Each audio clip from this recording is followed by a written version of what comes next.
السلام علیکم سر۔ وعلیکم السلام۔ آج کل بڑا منکی پاکس کا سن رہے ہیں، کیا افریت ہے، خطرناک چیز ہے، کرونا جیسی پینڈیمک ہے، کیا چیز ہے یہ؟ بہت شکریہ جی۔ دیکھیں، مونکی پاکس کوئی نئی چیز نہیں ہے، یہ کئی دہائیوں سے دنیا دیکھ رہی ہے اور یہ 70 سے زیادہ ممالک میں کیسز ہو رہی ہیں۔ اوبویسلی یہ ایک وائرل ڈیزیز ہے اور یہ وائرس مونکی سے یا اینیمل سے ہیومن سوئچ ہوئی ہے، جیسے باقی وائرسز، کووڈ بھی ایسے ہوا تھا کہ چمگادڑ سے انسان میں منتقل ہوئی تھی۔ یہ RNA وائرس ہے اور یہ DNA وائرس ہے اور بہت بڑے سائز کی وائرس ہے، اور یہ سوئچ افریقہ میں ہوئی اور پھر اب ہیومن ٹو ہیومن اس کی ٹرانسمیشن ہے، اور اس کی بنائن بیماری ہے۔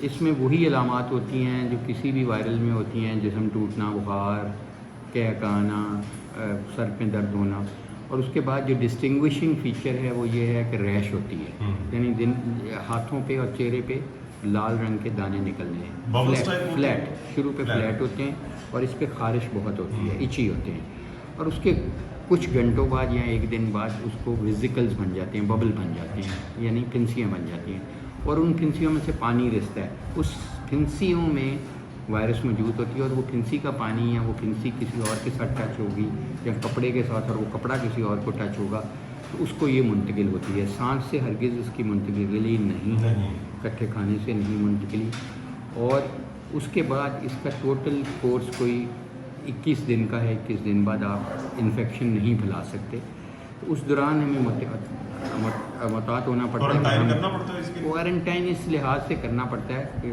سانس کے لحاظ سے نہیں پھیلتی، کھانے سے نہیں پھیلتی، لیکن اگر آپ ٹچ کریں گے کسی اور کے جسم، فزیکل کانٹیکٹ یا، اور پھر اس کا علاج بھی کوئی نہیں ہے اور ضرورت بھی کوئی نہیں اس علاج کی۔ 0.4% لوگوں میں یہ اموات کرتی ہے، جان لیوا ہے یہ؟ نہیں، 0.4، یعنی کہ آدھا فیصد سے بھی کم لوگوں کے، اور وہ بھی بہت بوڑھے، بہت جو امیونو کمپرومائزڈ ہیں، بچوں میں بھی ہو رہے سنے؟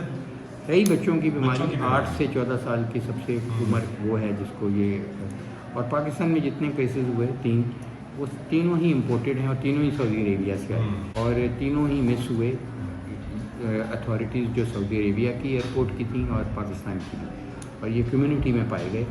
پاکستان سے ابھی تک کوئی سپورٹ نہیں ہوا کہ یہیں سے کسی کو لگی ہو یہ وائرس، اور وہ تینوں الحمدللہ روح بصحت ہو گئے، تینوں گھر جا چکے ہیں، اور میں سمجھتا ہوں اس سے کوئی ڈرنے کی ضرورت نہیں ہے۔ اس کا ٹیسٹ موجود ہے ہمارے پاس، PCR کرتے ہیں ہم، اس پھنسی سے ہم پانی لے کے، سواب لے کے PCR کرتے ہیں، اور وہ اس سے ہمیں بتایا جاتا ہے کہ یہ، اس وقت تک ہم سسپیکٹڈ کیس کہتے ہیں، پھر ہم کنفرمڈ کیس کہتے ہیں۔ ویکسین نہیں ہے اس کی؟ ہے ویکسین، وہی جو اسمال پاکس کی تھی، اس کی اپنی نہیں ہے، لیکن وہ بھی استعمال کی ضرورت نہیں ہے، اتنے کم کیسز میں ریکمینڈڈ نہیں ہے کہ ہم پوری پاکستان کو ویکسین لگائیں۔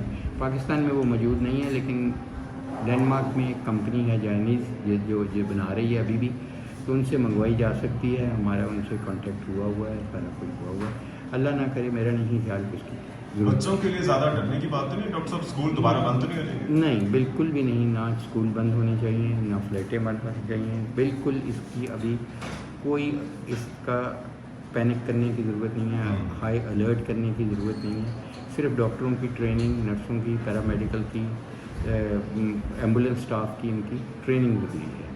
تو میرا نہیں خیال کہ یہ کبھی بھی ایسی بیماری ہوگی۔ ہمارے پاس اور بہت بڑی بیماریاں ہیں، ٹوبرکلوسس ہے، ہارٹ کی بیماری ہے، شوگر، بلڈ پریشر، ہمیں ان سے زیادہ اس وقت ہمیں وسائل کا ادھر دینے چاہیے۔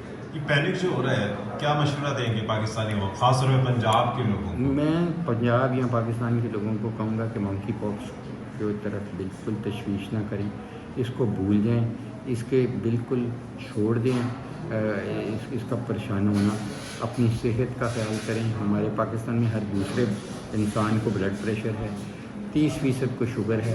خدارہ سنت رسول پاک صلی اللہ علیہ وسلم کی طرح زندگی گزاریں، اعتدال سے کھائیں، بھوک رکھ کے کھائیں، ورزش کریں، وزن ٹھیک رکھیں، اور سگریٹ نوشی، نشے کی چیزوں سے دور رہیں، اور باوضو رہیں، بار بار وضو کریں۔ ہاتھ منہ دھونے سے ہی آپ کی مونکی پاکس بھی اوائڈ ہوئے گی، کووڈ بھی اوائڈ ہوئے گا، ساری یہ کمیونیکیبل ڈیزیز اوائڈ ہوئیں گی۔